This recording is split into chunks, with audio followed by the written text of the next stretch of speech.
Bonjour à tous et bienvenue dans cette vidéo de revue de marché sur le Forex. Nous sommes le 1er septembre, donc on reprend doucement le cours des analyses et je fais un petit point donc mensuel puisque nous venons de finir le mois d'août et nous avons fini aussi le mois de juillet, donc par conséquent faire une petite revue un peu sur ce qui s'est passé pendant cet été et à quoi on peut s'attendre pour le mois de septembre. Alors la première chose qu'il faut noter qui est impérative, c'est que le 18 septembre nous avons la Fed qui normalement devrait baisser ses taux. Maintenant la question est de savoir de combien, est-ce que ça sera de 25 points de base ou 50 points de base, c'est un petit peu l'incertitude. Donc ce qui va se passer jusqu'à cette date, c'est que toute statistique va être scrutée vraiment à la loupe et notamment les statistiques de l'emploi pour de 25 ou 50 points de base. Donc les marchés risquent d'être très attentistes, très choppy en fonction des news qui vont tomber, donc il va falloir être relativement prudent.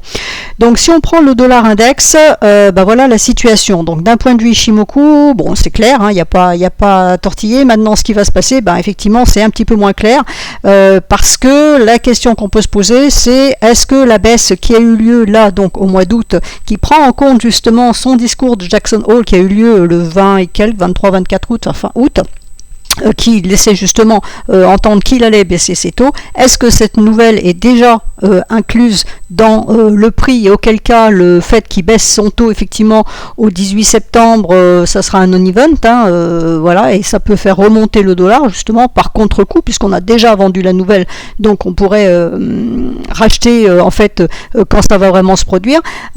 C'est un petit peu la question qu'on peut se poser. Alors d'un point de vue Ishimoku, on va dire qu'on a eu une très très grande neutralité depuis déjà un certain temps, depuis plus d'un an, on est complètement neutre dans cette espèce de range. Là, on a tenté de casser donc au mois d'août un niveau qui est clé ici, les 101 985 qui correspondent à cette ESSB sur le même plan que la Kijun, donc ça c'est toujours un niveau qui est très fort. On est revenu chercher le point bas qui est ici. Alors est-ce qu'on a un double bottom? C'est aussi une possibilité, auquel cas on pourra avoir un rebond. On voit que pour le mois de septembre, on peut rebondir ici, il y a de la place, il n'y a pas vraiment de résistance avant ce niveau-là. Donc ici, il y a de la place pour remonter s'il a envie de remonter. Maintenant, s'il a envie de baisser aussi, puisque peut-être que le 18 septembre, au contraire, peut-être qu'il ne va pas baisser ses taux, imaginons qu'il ne baisse pas ses taux, ou qu'au contraire, il les baisse que de 25 alors qu'on attend 50. Vous voyez, tout ça, ça va être vraiment très compliqué à mettre en équation. Donc en fonction de ce qui va se passer, donc ce fameux 18 septembre, on peut aussi envisager que le dollar index descende. Donc moi, de mon point de vue, très personnel, après on en fait ce qu'on en veut, il pourrait y avoir une troisième bougie rouge pour le mois de septembre. Alors est-ce que c'est avant le 18 par exemple, on peut baisser avant le 18 et remonter après le 18, ou au contraire ne rien faire jusqu'au 18 et baisser au 18, vous voyez, on peut vraiment imaginer tout et n'importe quoi. Donc l'idée ça serait potentiellement d'aller chercher avec une troisième bougie rouge, d'aller chercher le deuxième point bas qui est ici. Et pourquoi ce niveau là? Parce que en plus par rapport à l'Ishimoku, ça fait presque sens qu'il pourrait aller chercher le point ici du nuage. Donc la bougie suivante, elle va être là. Donc on peut descendre ici, chercher les 99,23. Et après, est-ce que ça remontera ou est-ce que ça continuera à baisser?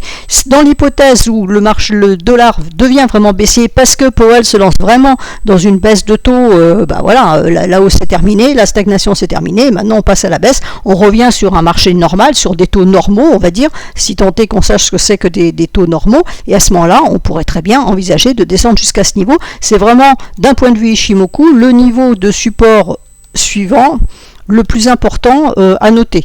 Donc la cassure du nuage ici, ça voudrait dire que sur cette unité de temps, on renverse la tendance puisqu'on passe de l'autre côté du nuage. À ce moment-là, on pourra aller chercher ce niveau-là. Maintenant, on a deux supports. On a celui-là qui a été marqué et qui a provoqué une remontée. Est-ce qu'on vient chercher ce niveau-là et on remonte, ou est-ce qu'on vient chercher ce niveau-là et on enfonce? Donc c'est pour ça que d'un point de vue technique, on va dire que on peut absolument tout imaginer, on est dans une grande situation de neutralité, on a cette épée de Damoclès avec cette histoire de combien les taux vont baisser, quand, combien de fois jusqu'à la fin de l'année. Il y a ça aussi, c'est-à-dire que s'il les baisse que de 25 points de base en septembre, il peut peut-être dire que oui, il fait que un petit coup là pour voir ce que ça donne, et puis il refera un petit coup en novembre, et puis un autre petit coup en décembre, ou alors est-ce qu'il tape fort dès le mois de septembre. Vous voyez, tout ça, c'est difficile à appréhender par rapport à l'évolution future du dollar index. Donc moi, ce que j'ai envie de dire, c'est c'est que d'un point de vue purement technique, on surveille ce niveau qui est ici. Si on arrive à reprendre ce niveau-là, à ce moment-là, le dollar peut remonter jusqu'à ce niveau-là. Hein, la résistance suivante, elle est à 104,016, qui correspond au plat de Tenkan qui est ici, qui correspond grosso modo à l'ouverture de cette bougie-là. Donc ça fait sens, hein, d'un point de vue technique, il n'y a pas de souci. Maintenant, en fonction de ce qui va se passer, on peut aussi envisager une remontée jusqu'ici. C'est pas vraiment l'hypothèse de travail à l'heure actuelle, puisqu'une baisse des taux n'entraîne pas une montée du dollar, ce serait complètement absurde. Donc voilà, aller chercher ce niveau-là, on n'y croit pas trop. Maintenant, on peut surveiller ce niveau-là, parce qu'on peut le travailler avant éventuellement de vraiment pousser à la baisse pour aller chercher ce niveau-là. Donc voilà, c'est un petit peu compliqué d'avoir un avis tranché sur le dollar, et toute analyse qui vous dit que le dollar va monter ou va baisser, il n'y connaît strictement rien, parce que clairement, pour le moment, il y a une grande incertitude.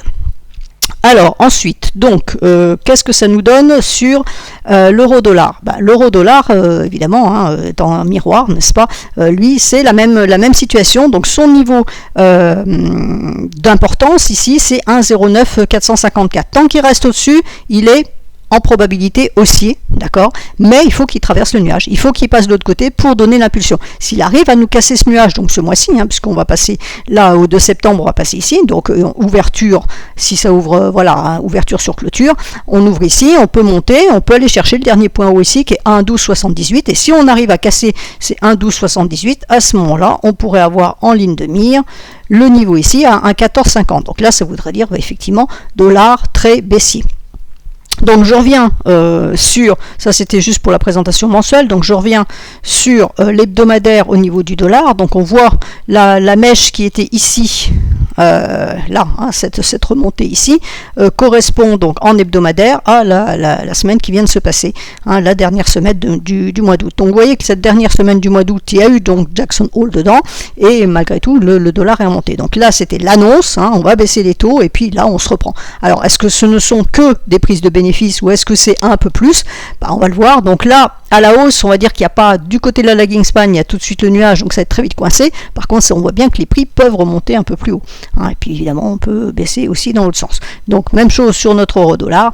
L'euro-dollar donc a corrigé la semaine dernière, puisqu'on va à l'inverse du dollar. Donc là, l'idée, ça serait d'aller chercher les 1,09 si ce mouvement continue, si on faisait 3 bougies rouges, c'est-à-dire 3 semaines rouges, 3 semaines baissières. Donc vous voyez, 3 semaines baissières, c'est la première semaine est déjà faite, il en reste 2, ça nous mène jusqu'au 18 septembre. Et puis aller chercher le niveau ici à 1,0870, on a un autre niveau ici à 1,09014, donc 1,0870. La LS peut bloquer à ce niveau-là, donc attention, la semaine suivante ça va être compliqué, elle ne pourra pas descendre plus bas, donc voilà, ça serait un niveau qu'on pourrait envisager pour la semaine prochaine, à savoir si cette bougie rouge est bien rouge, c'est-à-dire qu'elle nous donne bien une baisse, et ce n'est pas simplement une correction temporaire. À ce moment-là, on pourrait descendre au moins chercher ce niveau-là, voire la semaine suivante, aller chercher ce niveau-là, quitte à remonter ici en clôture. Donc on aurait notre troisième rouge avec un marteau, ça serait absolument parfait. Alors évidemment, le parfait du technicien et le parfait du marché, ils sont rarement ensemble, donc ce ne sont que des hypothèses de travail, vous le savez. Par contre, si on reprend le point haut qui est ici, la cassure du point haut ici, donc ça a été cassé, test de cassure invalidant, à ce moment-là, ça serait le point haut suivant à aller chercher à 1,1278, voire ici les 1,1450 qu'on a vu sur le mensuel. Le dollar-yen. Alors le dollar-yen, il est un petit peu compliqué parce qu'on a l'effet dollar et Powell, et on a aussi l'effet BOJ sur le yen. Donc la BOJ commence à remonter un peu ses taux, mais enfin on est quand même loin d'un dollar. On a un dollar qui a plus 5% et un yen qui a 0,25%. On va dire qu'il n'y a pas photo entre les deux. Malgré tout, ça impacte les marchés, et le fait que la BOJ remonte ses taux, il y a un attrait pour le yen, donc vente dollar évidemment sur cette paire. Comme le dollar aussi passe vendeur pour le moment, on l'a vu, il peut rester vendeur, donc cette paire pourrait en profiter et remonter. Donc pour le moment, on a la Kijun ici à 144,58, c'est le niveau à surveiller. Donc il a été repris en fin de mois, donc on avait cassé et là ça a bien été repris. Donc pour le moment, on n'a pas de signal baissier long terme puisqu'on ne casse pas cette Kijun. Maintenant, la cassure de cette Kijun nous donnerait un signal de vente. Tant qu'on reste au-dessus de la Kijun, on n'est pas vraiment acheteur, on garde un biais haussier, mais on n'est pas acheteur. Pour repasser acheteur, il faudrait casser la Tenkan, sert pour invalider l'alerte ici, donc les 151,14. Donc entre les deux, évidemment à court terme, ça n'empêche pas de trader, hein, on est sur du mensuel, attention, mais là on va dire que point de vue tendanciel, on n'a pas sur le long terme de signal vendeur. C'est ça qui est important. Vous voyez qu'ici on est venu chercher à Kijun, on est reparti, là on l'a traversé, on est resté au-dessus, on a clôturé au-dessus, donc on a bien pour le moment pas de vente indiquée d'un point de vue long terme. Mais il faudrait reprendre la Tenkan pour avoir un biais plus acheteur. Donc quand on regarde en hebdomadaire, on voit qu'on est un petit peu entre deux eaux. Donc on a notre Kijun mensuel qui est là, ça c'est le nuage hebdomadaire, donc il y a un suspense ici, on va dire, vous voyez que ce niveau avait été cassé ici, on est remonté, on a tenté de recasser, c'est reparti la semaine dernière, mais on est sorti à peine du nuage, et surtout ce qui a surveillé ici, c'est la lagging span de ce côté, qui casse tout juste la Kijun, donc c'est vraiment à vérifier dès la semaine prochaine, et puis le problème c'est qu'elle va se retrouver ici, on va se décaler d'une bougie, et du coup elle va se retrouver avec une grosse bougie au-dessus d'elle. Donc la hausse sur cette paire la semaine prochaine, je l'envisagerai pas trop. Voilà, je serais un petit peu sceptique sur la hausse. Par contre, la baisse serait beaucoup plus facile. Donc on surveillerait le niveau des 144,58. La cassure de ce niveau-là pourrait nous envoyer vers les 140,85. Donc le test du bas du nuage. Ensuite, le GBP-USD. Donc le GBP-USD en mensuel. Alors, le graphique est un petit peu brouillon, je m'en excuse, mais il y a deux possibilités, enfin il n'y a pas de possibilités, il y a deux informations à prendre en compte. Donc on a une tendance baissière de fond, d'accord, et là on est en train d'essayer de faire quelque chose. Donc on a eu un point bas qui s'est fait en septembre 2022, et depuis, je suis en mensuel, je rappelle, on est en train de repartir à la hausse. Donc la première idée, c'est on a un scénario en ABC qui est ici, donc on ne prend pas ce point bas là, puisque la hausse est faite à partir de ce niveau-là, et on met le A, le B, et donc le C du 100% nous met ici. Donc ça c'est parfait d'un point de vue technique, puisque ça correspond à la SSB ici du nuage, donc on a vraiment une symbiose entre les deux, c'est toujours ce qu'on recherche, avoir plusieurs indicateurs qui nous donnent exactement le même niveau, et là en l'occurrence c'est le cas. Donc aller chercher les 100% à terme, attention, je suis sur du mensuel, donc il va falloir quelques mois pour y aller, c'est les 1,45-40. Maintenant, on a les 0,618 avant. Les 0,618, c'est ce qui valide une extension Fibo. Donc là, on a le niveau qui est ici, et là, on n'en est plus très loin. Là, par contre, c'est un peu plus proche quand même. Ça pourrait très bien se faire ce mois, le mois qui vient ici, voire au mois d'octobre. On en est quand même un peu plus proche que de ce niveau-là. Donc, c'est le niveau qu'on va surveiller. Et puis, il y a un intermédiaire dans cette histoire qui est ici. C'est-à-dire que là, j'ai ce niveau-là, voilà, et puis là, j'ai une autre extension Fibo sur un petit. Donc, découper ce troisième mouvement A, B et C en un sous-mouvement ici en ABC. Et donc cette deuxième extension Fibo, on voit qu'on a atteint ici les 100%. Donc l'idée, ça serait potentiellement d'aller chercher les 1,272, voire les 1,382, et qu'on voit que là, les 1,382 sont intéressants parce que c'est quasiment le niveau des 0,618 du mouvement principal. Donc là, ça pourrait être une idée de 1, 2, 3, on fait une 3 en allant chercher ici ce niveau-là, qui correspond à 0,618, on fait une 4, on corrige avant de repartir. Donc ça, c'est de la haute théorie, probabilité, enfin appelez ça comme vous voulez, de l'hypothèse, c'est pas ce sur quoi on va s'accrocher. Moi ce que je vois, c'est qu'on est en mensuel, on passe de l'autre côté du nuage, donc on est bien en train d'essayer de renverser la tendance. Le danger qu'on a ici, c'est qu'on a un twist, c'est-à-dire qu'on peut repasser facilement dans l'autre sens, donc attention, voilà. Donc le niveau qu'on surveillera, qui serait un niveau d'invalidation de la hausse, il est à 1,28, 1,23, 1,29, on va dire 1,28,99, donc 1,29. Si on casse les 1,29, à ce moment-là, ça serait la Tenkan annuelle qui pourrait être en objectif, et la cassure de cette Tenkan évidemment nous donnerait beaucoup plus bas. Donc pour le moment, comme on est toujours dans une hypothèse de dollar baissier, évidemment dollar baissier c'est la paire haussière, donc on regarde plutôt la hausse, mais on sait qu'il y a un danger à la baisse, donc il faut quand même être prudent. On met simplement ce niveau sur cet écran, les 1,29, et on sait qu'il ne faut pas casser les 1,29 points la ligne. Donc après ici on peut s'attendre à une troisième bougie bleue, donc c'est-à-dire valider la cassure de ce nuage, donc donner un renversement de tendance, et il faut que de l'autre côté, donc la lagging span nous valide une cassure de la Kijun. Alors là c'est juste, c'est vraiment limite. On voit qu'avec la mèche de la bougie ici, là la LS avait tenté de sortir du nuage, mais du coup donc ça a rétrocédé, donc il faut reprendre ce niveau là. Le niveau qui est ici c'est le niveau des 1,3218, et on est vraiment haussier sur cette paire que au-dessus des 1,3218. À ce moment là la LS est libre, les prix sont libres, et on va chercher le niveau des 0,618 ici qui est à 1,3526. Sur l'hebdomadaire, donc on a bien eu nos deux bougies bleues ici, donc on retrouve les extensions Fibo, donc il faut les ajuster un petit peu proprement. sur échelle inférieure. Voilà, on fait le travail ici. Donc, on retrouve nos, vous voyez, on s'est arrêté pile sur les 100% d'extension ici. Hein. Je vais le remettre comme ça, ici, clairement. Voilà, on est dessus. Et là, ça c'est bon. Voilà, donc on a nos deux bleus, donc une troisième bleue pour monter chercher ce qui est au-dessus, hein, ce que je vous dis, les 1,382 de ce mouvement-là ou les 0,618, ça fait sens. Alors est-ce qu'on le fait en une semaine ou 2 semaines avec clôture en rouge ici? Bon, ça c'est à déterminer, mais là on va dire que grosso modo, il y a quand même du potentiel haussier. Donc tant que les 1,3124 pardon, sont en support, à ce moment-là, on peut envisager de la hausse pour aller chercher ce niveau-là. Par contre, si on casse à la baisse ce niveau-là, à ce moment-là, ce serait la Tenkan à 1,2936 qui serait en objectif. On va rectifier ce petit truc là ici, voilà. Donc là on a bien les niveaux qui sont parfaits. L'AUD USD. Donc l'AUD USD en mensuel, alors c'est compliqué. C'est une paire qui est compliquée pour le moment. Alors en court terme, hein, ça n'empêche pas de la trader, mais sur le long terme, pour le moment, on est déjà sous le nuage, donc clairement, on n'est pas haussier tendanciellement parlant, hein, de long terme pour le moment sur cette paire-là. Alors ça va peut-être le devenir si le dollar se mettait vraiment à baisser. À ce moment-là, on aurait une tendance haussière qui pourrait s'imprimer sur cette paire-là. Là, on a bloqué ce mois-ci sur la SSB ici, les 0,6765. Donc tant qu'on reste en dessous de ce niveau-là, il n'y a pas de renversement de tendance, hein, puisqu'on n'est pas de l'autre côté du nuage, on reste sous le nuage, donc on garde un biais baissier. Hein, ça, c'est ce que nous dit la technique. Après, on fait ce qu'on veut en plus court terme, mais d'un point de vue mensuel, ça reste baissier. Maintenant, si on arrive à se casser ce niveau-là, et c'est ce qu'on va surveiller justement pour le mois qui vient, les 0,6765, à ce moment-là, on aura en premier objectif ici les 0,6823.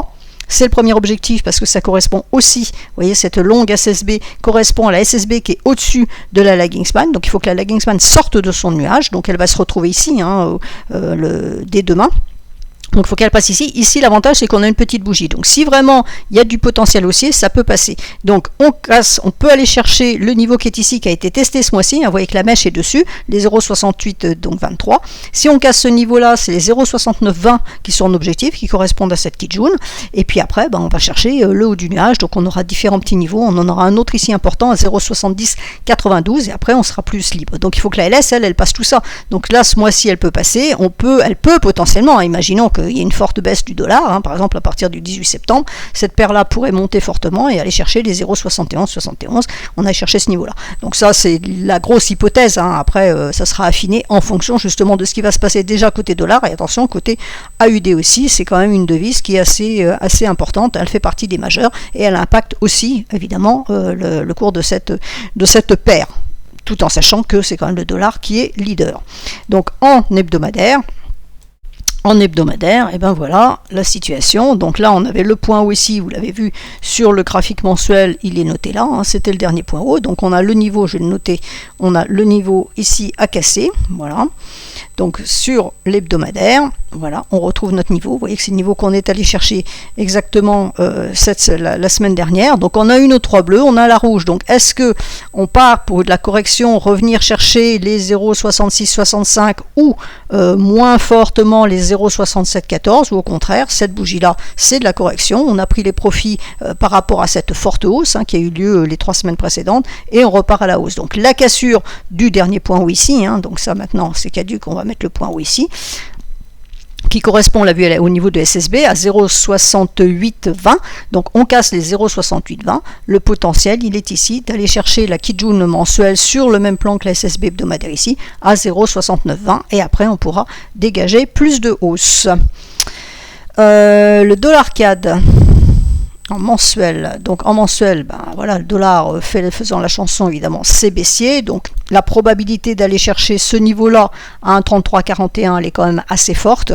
Maintenant, ça serait bien de ne pas enfoncer ce nuage, parce qu'à ce moment, ça veut dire qu'on ferait vraiment un renversement de tendance, avec dans l'idée d'aller chercher les 1,2995 qui sont ici. Au contraire, si on reprend le niveau de Tenkan à 1,3541, à ce moment-là, on peut retourner chercher le dernier point haut. On est dans un range sur cette paire.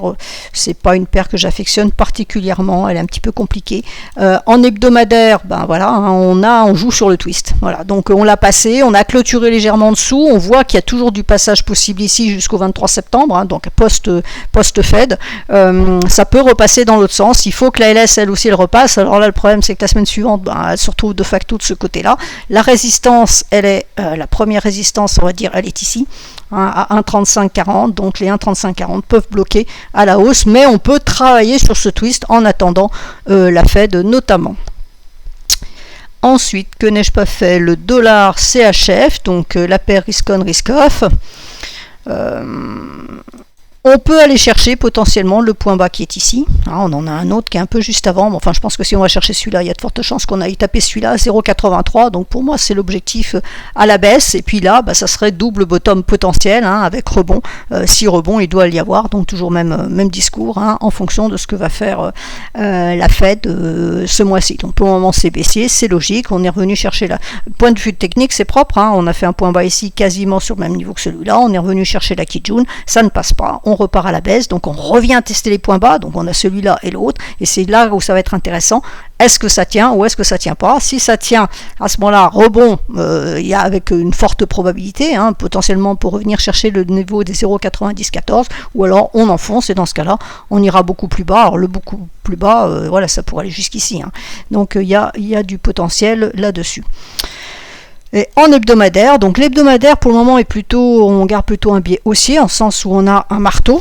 Alors il est à confirmer, hein, comme tout marteau, il faut que ça se confirme sur la bougie suivante. Donc si c'est confirmé, on peut avoir un rebond, hein, dans un premier temps, avant d'aller chercher ce niveau-là, ou alors est-ce que le marché considère que non, on ne va pas chercher ce niveau-là. Donc ça, c'est ce qu'on va voir. Donc neutralité, hein, on ne peut pas vraiment décider si c'est haussier baissier. On va dire que moyen terme, techniquement parlant, je dis bien techniquement parlant, c'est baissier puisqu'on est sous le nuage, mais là on a une information qui serait plutôt haussière à confirmer, puisqu'on a quand même aussi un point bas plus bas que le dernier point bas, donc ça reste baissier d'un point de vue vraiment purement technique. La LS est dégagée à la baisse, tout est dégagé à la baisse, on a juste ce marteau.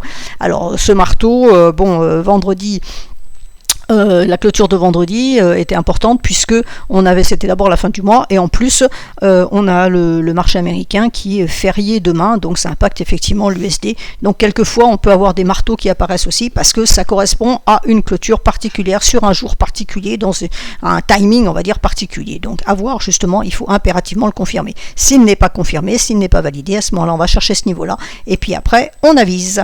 Voilà, j'ai fait le tour de tous les actifs majeurs d'intérêt. J'espère que cette vidéo vous sera utile et je vous souhaite une excellente semaine, et je reprendrai les analyses de façon régulière à partir du 9 septembre.